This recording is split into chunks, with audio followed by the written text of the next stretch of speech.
Hi students, मैं संजीव। आप लोगों को आज मैं झारखंड शैक्षणिक अनुसंधान एवं प्रशिक्षण परिषद रांची द्वारा जो प्रथम शताब्दी परीक्षा जो होने वाली है 2021-20 का नवंबर में से जो शुरू होने वाली दिसंबर माह में शुरू होने वाली है, मैं आज आप लोगों को उसके विज्ञान के 40 क्वेश्चंस को आप लोगों के सामने पूरे डिटेल वाइज बताऊंगा और आप जिससे 40 अप टू 40 मार्क्स पा सकते हैं। मुझे उम्मीद है कि आप लोग अपने सेट्स की अच्छे से तैयारी कर रहे होंगे, आप अपने सब्जेक्ट की अच्छे से पढ़ाई कर रहे होंगे। यहाँ देखिए सारे निर्देश जैसे दिए गए उसी प्रकार से आपको क्वेश्चंस पूछे जाएंगे और जितने भी क्वेश्चंस होंगे मैं साइंस का जितना भी सेट आया है मैं धीरे धीरे करके हर एक सब्जेक्ट का वीडियो आप लोगों को प्रोवाइड करा दूँगा। इसके लिए आप मेरे चैनल को सब्सक्राइब कर लें एवं बेल आइकन को ज़रूर दबा लें ताकि अपकमिंग वीडियो जितने भी आएंगे आपको अच्छे तरीके से मिल सके। तो चलिए देर न करते हुए मैं एक एक करके सभी क्वेश्चंस को डिटेल तरीके से अच्छे तरीके से समझाऊंगा जिससे कि आपको याद हो जाए और आप क्वेश्चन देखते हैं उसे सही कर सके। तो यहाँ पे देखिए सबसे पहला जो क्वेश्चन है आपको मिलता है कि जो मेरा क्वेश्चन है फर्स्ट वो लिखता है कि दाढ़ी बनाने में किस प्रकार के दर्पण का उपयोग किया जाता है। तो वो दर्पण अवतल दर्पण होता है जैसे कि आप लोगों ने पढ़ रखा होगा, ठीक है। तो ये आपका नंबर सी सही होने वाला है। अवतल दर्पण का यूज इसलिए किया जाता है क्योंकि उसमें जो चेहरे होते हैं वो थोड़ा बड़े दिखाई देते हैं और अच्छे से सेविंग हो सकती है और यहाँ पे आप याद कर सकते हैं टॉर्च में और ये गाड़ी के हेडलाइट में जो यूज किया जाता है और डॉक्टरों के द्वारा जो है उसमें भी यूज किया जाता है। जो दांत को देखने के लिए स्पेशलिस्ट होते हैं वो दांत में गंदगी को देखने साफ करने इत्यादि चीज़ों के लिए यूज करते हैं, ठीक है। चलिए सेकंड क्वेश्चन देखते हैं। गोलीय दर्पण में फोकस दूरी एवं वक्रता त्रिज्या के बीच क्या संबंध होता है। तो आप लोगों ने पढ़ रखा हो जैसे कि F बराबर R/2 होता है। क्या होता है? F बराबर R/2 होता है मतलब कि वक्रता त्रिज्या से आधी होती है फोकस दूरी। तो हम लोग पढ़ते थे और वही यहाँ पे लिख रखा है, ठीक है और चलिए थर्ड नंबर देखते हैं। प्रकाश के परावर्तन की क्रिया में कौन सी भौतिक राशि अपरिवर्तित रहती है। मतलब बताता है कि प्रकाश का अपवर्तन आप लोगों ने देखा होगा कि प्रकाश के अपवर्तन एक माध्यम से दूसरे माध्यम में प्रकाश के जाने के क्रम में होता है। जैसे मान लेते हैं कि ये कोई इधर एक माध्यम है, ठीक है।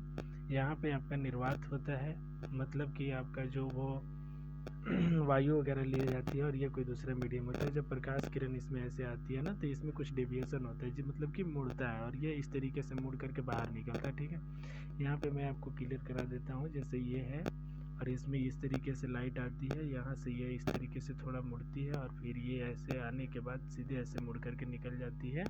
तो यहाँ से वायु होती है जो निर्वात माध्यम होता है, फिर ये सघन माध्यम होता है। तो विरल माध्यम इसको बोलते हैं, सघन माध्यम इसको बोलते हैं। तो ये धीरे धीरे करके इससे जब पास करता है तो इसमें कौन सी राशि अपरिवर्तित रहती है। तो आपको आवृत्ति यहाँ पे अपरिवर्तित रहती है, ठीक है। अवतल दर्पण से परावर्तन के बाद किरण किस बिंदु से होकर गुजरती है। तो आप लोग अवतल दर्पण में इस तरीके का फिगर देखे होंगे जो यहाँ से पैरेलल आती है। तो यहाँ पे मेरा F होता है, इससे दुगनी दूरी पे C होता है, केंद्र होता है जो कि हम लोगों के फोकस दूरी से दुगनी दूरी पे होता है। तो हम लोग यहाँ से जब ये पैरेलल जाते हैं कि किसी भी कोई भी लाइट रे जो होता है वो प्रधान अक्ष के समानांतर आता है तो आफ्टर रिफ्लेक्शन वो कहाँ से जाता है, तो ये मेरा फोकस से चला जाता है। तो हम लोग यहाँ पे इसे देख पाएंगे कि इसका ये फोकस से हो जाएगा, यहाँ पे B नंबर इसका आंसर होने वाला है, ठीक है। फिफ्थ नंबर क्वेश्चन देखते हैं।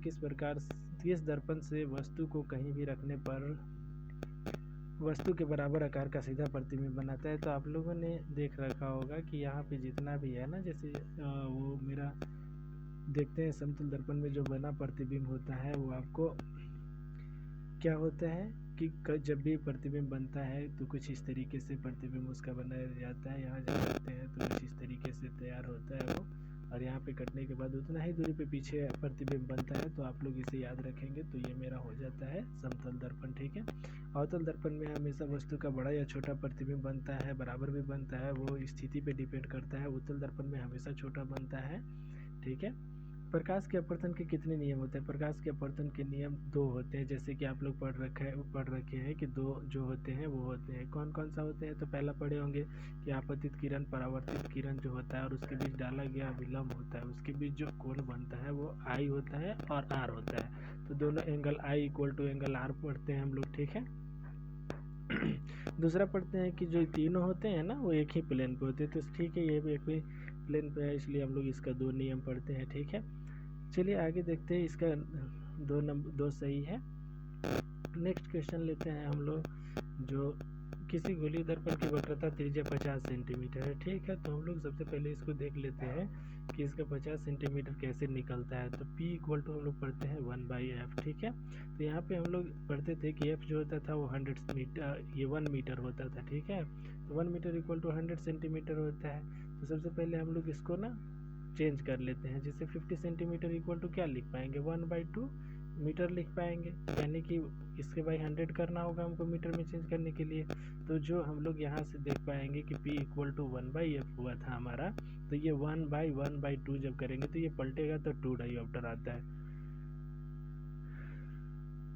सॉरी स्टूडेंट्स, ये तो हमने गलती हो गई, यहाँ से हम लोग इस फार्मूले का यूज नहीं करके हमें सिर्फ क्या पूछा है कि फोकस दूरी ज्ञात करना है, हमको लगा कि यहाँ पे क्षमता ज्ञात करनी है। F इक्वल टू जो R/2 फार्मूला होता है ना, ये इससे निकल जाएगा, तो 50/2 कर लेंगे और ये दोनों को कट करेंगे तो 25 आपका आंसर आ जाएगा। मतलब C नंबर सही था, इसका गलती हो गई, वहाँ पे हम लोग लगा कि अच्छे से क्वेश्चंस को नहीं रीड किया था, इसलिए।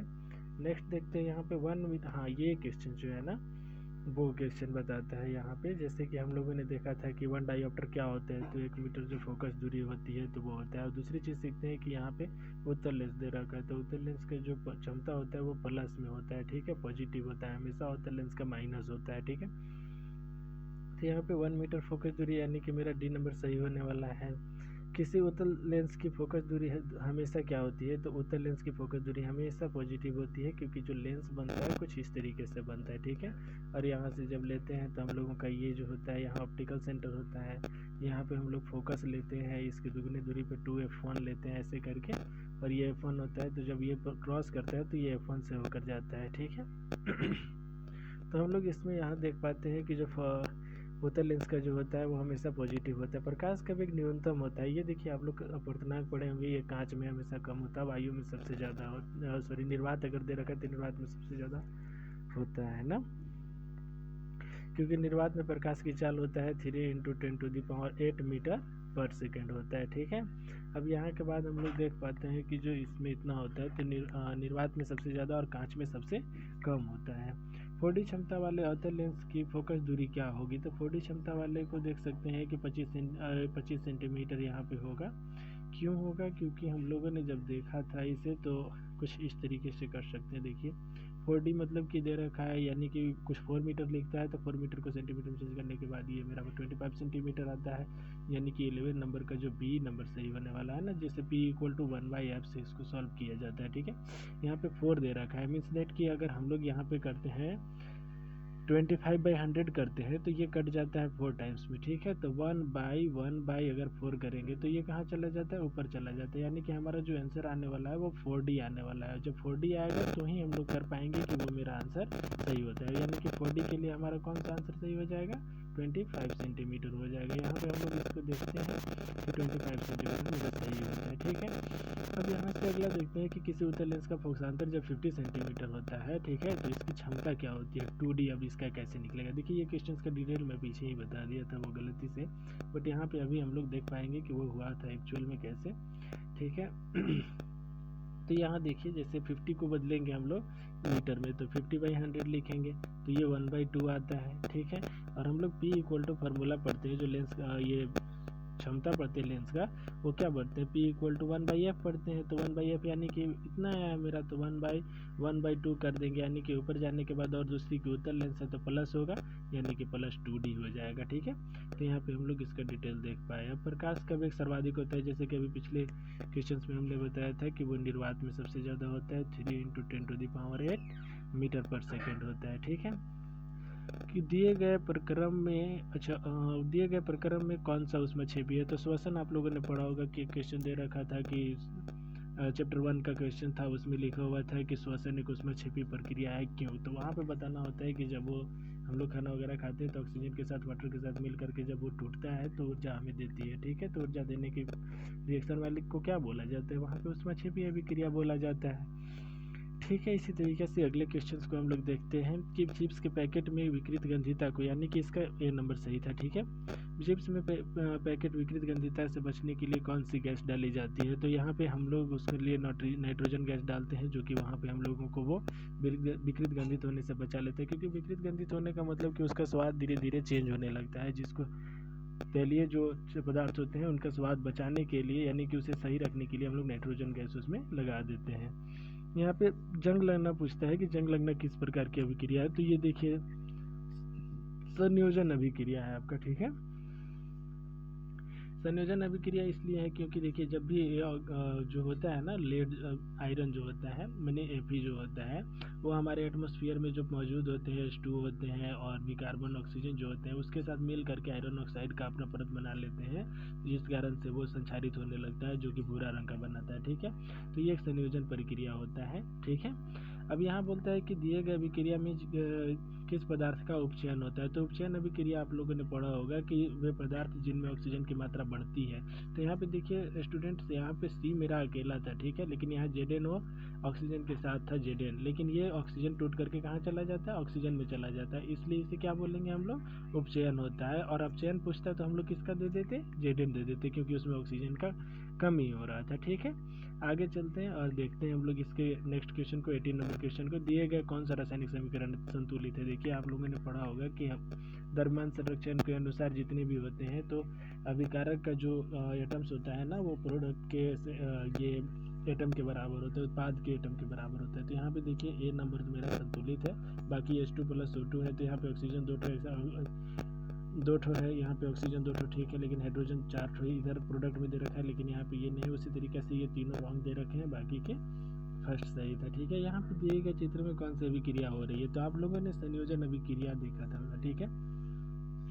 संयोजन अभिक्रिया, फिर वियोजन अभिक्रिया, उसमें छिपी अभिक्रिया, ये सब देखे होंगे, लेकिन यहाँ पे ये विस्थापन अभिक्रिया है मेरा, ठीक है। विस्थापन अभिक्रिया इसलिए है क्योंकि हम लोगों ने पढ़ रखा था कि जो Pb है वो यहाँ से CuCl2 को ऐसे दे रखा है और मेरा प्रोडक्ट में PbCl2 दे रखा है। तो देखिए यहाँ पे Pb जो है ना वो Cu को यहाँ से हटा करके PbCl2 बनाता है और एक दूसरे कॉपर को क्या कर देता है, विस्थापित कर देता है, इसलिए विस्थापन अभिक्रिया होगा, ठीक है ना।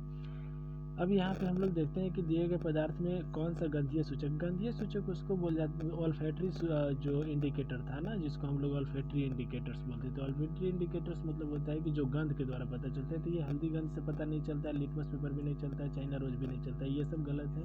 लेकिन हमारा जो प्याज है ना वो गंध से पता चल जाता है कि ये किसी चीज़ को बताता है, क्योंकि प्याज में वो एसिड भी पाया जाता है, तो इससे हम लोगों को पता चल जाता है कि वो क्या है। हड्डियों को जोड़ने के लिए डॉक्टर किस लवण का प्रयोग करते हैं, आप लोगों ने देखा होगा। तो यहाँ पे CaSO4 × H2O, जिसका हम लोग प्लास्टर ऑफ पेरिस जिप्सम वगैरह का नाम सुने थे ना, पढ़े थे, जो 3 चैप्टर में भी दे रखा है। तो वहाँ से हम लोग CaSO4 × H2O को देखते हैं। विरंजक चूर्ण का सूत्र पूछता है और एक मस्ट क्वेश्चन यहाँ से देखेंगे कि जो कैल्शियम हाइड्रोक्साइड होता है ना CaOH का हॉल 2 को वो किससे पास कराया जाता है, तो विरंजक चूर्ण होता है, तो वहाँ पे CO2 गैस से पास क्लोरीन गैस से पास कराया जाता है, क्लोरीन गैस से पास कराया जाता है। उसी तरह से ध्यान में रखेंगे कि क्लोरीन गैस पूछेगा तो आप लोग को देना होगा कि किससे पास करा कर बनाया जाता है, तो क्लोरीन गैस से, तो उसका जो बनता है वो CaOCl2 बनता है, ठीक है। अब यहाँ पे देता है एक चीज़ और कि अगला क्वेश्चन से हम लोग देख पाते हैं कि यहाँ पे जो इस चित्र में कौन सी अभिक्रिया हो रही है। तो यहाँ पे हम लोग देखते हैं इस तरीके की अभिक्रिया कुछ होती है, आप लोगों की एक्टिविटी से क्वेश्चन दे रखा है, ठीक है। जैसे H2O जो होता है जब इसको ये इलेक्ट्रिसिटी पास कराया जाता है ना कैथोड एनोड लगा करके, तो ये H2 + O2 में टूट जाता है, ठीक है। H2 और O में टूट जाता है, मतलब कि ऑक्सीजन वगैरह और हाइड्रोजन में टूट जाता है, ठीक है। तो ये हमारा हो जाता है वियोजन प्रकार की अभिक्रिया, क्योंकि एक प्रोडक्ट हमारा एक रिएक्टेंट हमारा 2 प्रोडक्ट देता है, ठीक है, हाइड्रोजन और ऑक्सीजन। और यहाँ पे पूछेगा कि कौन सा गैस ज़्यादा मात्रा में निकलता है, तो हाइड्रोजन गैस ज़्यादा में निकलता है, क्योंकि इसका जो वो होता है ना 2 मॉलिक्यूल होता है, ऑक्सीजन का 1 मॉलिक्यूल होता है, इसलिए ज़्यादा मात्रा में हमारा हाइड्रोजन निकलता है, ठीक है। चलिए नेक्स्ट देख लेते हैं हम लोग। यहाँ के बाद टमाटर में कौन सा अम्ल पाया जाता है? तो टमाटर में हम लोगों का सिट्रिक अम्ल, ये एसिटिक एसिड है, फिर सिट्रिक एसिड है, लैक्टिक एसिड है, तो हम लोगों का ऑक्जेलिक एसिड पाया जाता है। ठीक है, यहाँ पे हम लोग देख पाते हैं कि ये क्या होता है, हम लोगों का ऑक्जेलिक एसिड पाया जाता है।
डिस्क्रिप्टिव देना होगा, मतलब पूरे के पूरे आंसर क्वेश्चन दिए रहेंगे और आपको पहले जैसा ही एग्ज़ाम देना होगा। चलिए अब बायो का क्वेश्चन कुछ देख लेते हैं, जहाँ से हम लोगों को मिलता है कि यहाँ पे हम लोग देख पाएंगे कि कौन सा क्वेश्चन है। अमीबा अपने किस अंग से भोजन ग्रहण करता है? तो ये कुटपाद से करता है। क्या से करता है? कुटपाद से करता है। कुटपाद करने का मतलब मैं अभी फिगर बनाकर आप लोगों को बताता हूँ कि कैसे बोलते हैं। जैसे कि इस तरीके से बना हुआ रहता है, यहाँ पे कोई ये जीव होता है, छोटा सा कीड़ा होता है मान लेते हैं, तो ये धीरे धीरे करके कुछ इस तरीके से बनाता है। फिर तीसरे चौथे स्टेप में अपना इसे अंदर धीरे धीरे ले करके और इसे खा जाता है, तो इसी को कुटपाद बोला जाता है। ये जो भाग होता है ना, इस पैर से पकड़ता है, इसीलिए उसको कुटपाद बोला जाता है। पाचन की प्रक्रिया में वसा का एमल्सीकरण कौन करता है? तो पीत करता है। आप लोग को याद रखना होगा ये। निम्नलिखित में किस जीव में स्वपोषी पोषण? तो स्वपोषी पोषण जो अपने से खाना बनाते हैं, तो ये सब दूसरे पे डिपेंड होते हैं, बट ये जो होता है ना अपने से खाना बनाते हैं, क्योंकि ये पौधा है ना। अमीबा जो होता है दूसरे पे डिपेंड होता है, क्योंकि वो कोई जीव मिले तो खाएगा। कवक भी होता है तो दूसरे पे होता है। अमरबेल जानते हैं आप लोग कि दूसरे पे होता है। हृदय में टोटल कोष्ठक 4 होते हैं, जो डी नंबर मेरा सही है, जिसको अलिंद और नीलय बोला जाता है। 2 अलिंद और 2 नीलय होता है। श्वसन वर्णक क्या होता है? तो हीमोग्लोबिन होता है, क्योंकि हम लोग क्लोरोफिल जानते हैं कि ये पत्तियों में पाया जाता है, तो पौधों में पाया जाने वाला होता है, लेकिन मानव में श्वसन वर्णक कौन सा होता है? हीमोग्लोबिन होता है। ठीक है, यहाँ से हम लोग इसको देख पाएंगे। उत्सर्जन तंत्र की क्रियात्मक इकाई को वृकाणु कहा जाता है। क्या कहा जाता है? वृकाणु कहा जाता है, क्योंकि यहाँ पे जो हम लोगों को मिलने वाला है, तो वृक्क की इकाई जो होती है वृकाणु कहलाती है। अब यहाँ से 33 नंबर क्वेश्चन हम लोग देख पाते हैं कि वो क्वेश्चन वृक्क की क्रियाशीलता कम होने पर रक्त को शरीर से बाहर निकालने एवं छानने की प्रक्रिया को अपवहन करते हैं। डायलिसिस के बारे में आप लोगों ने पढ़ा होगा, एक फिगर दे रखा है वहाँ पे, बेड पे सोए हुए कुछ बुक का क्वेश्चन है, अच्छे से जाकर के देख लेंगे, थोड़ा सा याद भी हो जाएगा, उसे पढ़ भी लेंगे। जन्म की मूल घटना क्या है? तो जन्म का जो मूल घटना है वो हमारा DNA का बनना होता है, नहीं यूग्मनज का बनना। यहाँ पे बी नंबर सही होता है। ठीक है, और देखते हैं यहाँ पे हम लोगों को ने 35 नंबर क्वेश्चन तक पहुँच गया है। 5-6 क्वेश्चन और बचे हैं, उसे हम लोग देख लेते हैं जल्दी से कि कैसे उसे बनाना है। दिए गए चित्र में किस प्रकार का जन्म दिखाता है? ये हम लोगों को बहुखंडन दिखाता है। सॉरी 35 नंबर है हम लोगों का ए, जो है ना बहुखंडन हो जाता है। ये मेरा सही है, क्योंकि यहाँ पे बहुखंडन करने का मतलब कि एक जो होता है वो धीरे धीरे ऐसे ऐसे टूट करके अलग अलग बनाता है, इसलिए उसको बहुखंडन बोला जाता है। नर युग्मक और मादा युग्मक के संलयन को क्या बोला जाता है? तो निषेचन बोलते हैं, क्योंकि फर्टिलाइज यहीं से होता है और बच्चा भ्रूण यहीं से बनना शुरू होता है। लड़कों में यौनावस्था के लक्षणों का नियंत्रण कौन हार्मोन करता है? तो टेस्टोस्टेरोन करता है और ये टेस्टोस्टेरोन करता है, और महिलाओं में जो होता है एस्ट्रोजन होता है, उसके कारण से होता है। ठीक है, यहाँ से 1-2 और भी होते हैं, जैसे प्रोजेस्टेरोन देख लेंगे थोड़ा सा कि किसमें होता है। सौर स्थिरांक क्या होता है? तो सौर स्थिरांक का मान हमेशा 38 नंबर हम लोग क्वेश्चन देखते हैं, तो 38 नंबर क्वेश्चन का ए नंबर सही है, 1.4 किलोवाट मीटर स्क्वायर होता है। ठीक है, यहाँ से हम लोग ये देख पाते हैं, ये हो जाता है 39 नंबर। जैव गैस का मुख्य घटक क्या होता है? तो ये मीथेन होता है। यहाँ से ऐसे ही महासागरीय ताप में ऊर्जा का के लिए महासागर के पृष्ठ जल का ताप और 2 मीटर की गहराई के ताप में कितना अंतर होना चाहिए? तो ये हम लोगों को जो मिलता है 40 नंबर का, ये नंबर 20 डिग्री के सेल्सियस का यहाँ पे होता है। तो हमारे YBR एकेडमी का आप तो चैनल सब्सक्राइब कर लें, ठीक है, और बेल आइकन जरूर दबा दें, जिससे कि अपकमिंग वीडियोस आपको सेकंड का वो जो सेट बना हुआ है सेकंड, थर्ड, फोर्थ, फिफ्थ तक आया हुआ है उसे मैं डिटेल कर दूंगा। आगे मैथ्स का भी बना दूंगा, SST का बना दूंगा, सारे वीडियोस आप लोगों के सामने और अच्छे तरीके से समझाए हुए। कुछ एक्स्ट्रा क्वेश्चंस भी होते हैं, उसे ध्यान से सुनकर अपनी कॉपी में नोट डाउन भी कर सकते हैं और इसकी तैयारी अच्छे से करें, क्योंकि प्रैक्टिस जितना करेंगे उतना ही मोर इफेक्टिव आप होंगे और आपका मार्क्स उतना ही ज़्यादा आएगा। Thank you. बस स्टूडेंट्स, बस आज के लिए बस इतना ही। नेक्स्ट वीडियो हम लोग देखते हैं और उसमें हम लोग उसका सॉल्यूशन देखेंगे और साथ में कुछ क्वेश्चंस भी अलग से देखते रहेंगे और वो करेंगे, ठीक है। बाय।